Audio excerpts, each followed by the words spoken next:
ইতিমধ্যে সকলো কেণ্ডিডেট গম পাইছে 2020 চনৰ SCERTৰ অধীনত DLED কোৰ্ছৰ প্ৰি এণ্ট্ৰি টেষ্টৰ সিলেকশ্যন কেণ্ডিডেটৰ লিষ্ট আহিছে।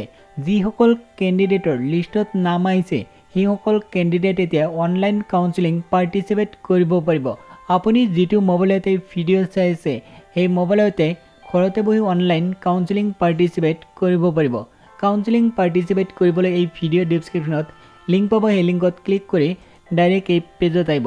তাৰ পিছত ইয়াতে চাই লওক ডিষ্ট্ৰিক্ট ৱাইজ সিলেক্টেড কেণ্ডিডেটৰ লিষ্ট।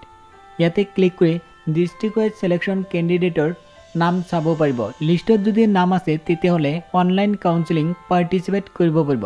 তাৰ পিছত অনলাইন কাউন্সেলিং লিখা আছে, ইয়াতে ক্লিক কৰিব। ক্লিক কৰাৰ পিছত এনেধৰণৰ ইণ্টাৰফেচ আহিব। ইয়াতে চাই লওক ইয়াত কৈছে submit TEI preference for counselling. ইয়াতে ক্লিক কৰিলে অনলাইন কাউন্সেলিং পাৰ্টিচিপেট কৰিব পাৰিব।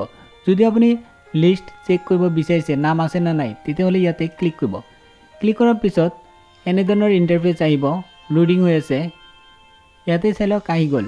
ইয়াতে ডিষ্ট্ৰিক্ট ৱাইজ লিষ্ট দিছে, আপোনাৰ যিটো জিলা হয় সেই জিলা মতে ডাউনলোড আছে। ইয়াতে ক্লিক কৰি চাব পাৰিব আপোনাৰ নাম আছে নে নাই। যদি নাম আছে তেতিয়াহ'লে কাম কৰিব, বেক হ'ব। বেক হৈ তাৰপিছত submit TEI preference for counselling ইয়াতে ক্লিক কৰিব।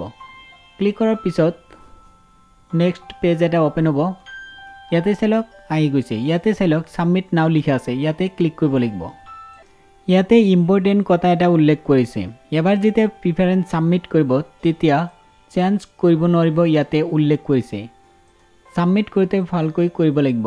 এতিয়া কাম কৰক, এই ভিডিঅ' ডেছক্ৰিপশ্যনত লিংক পাব, এই লিংকত ক্লিক কৰি তাৰপিছত অনলাইন কাউন্সেলিঙত ইয়াত আহি সাবমিট নাও য'ত লিখা আছে ইয়াতে ক্লিক কৰিব। ক্লিক কৰাৰ পিছত ইয়াতে ৰোল নম্বৰ আৰু ইয়াতে ডেট অফ বাৰ্থ অৰ্থাৎ জন্ম তাৰিখ এণ্টাৰ কৰি আপোনালোকে এতিয়া অনলাইন কাউন্সেলিং পাৰ্টিচিপেট কৰিব পাৰিব।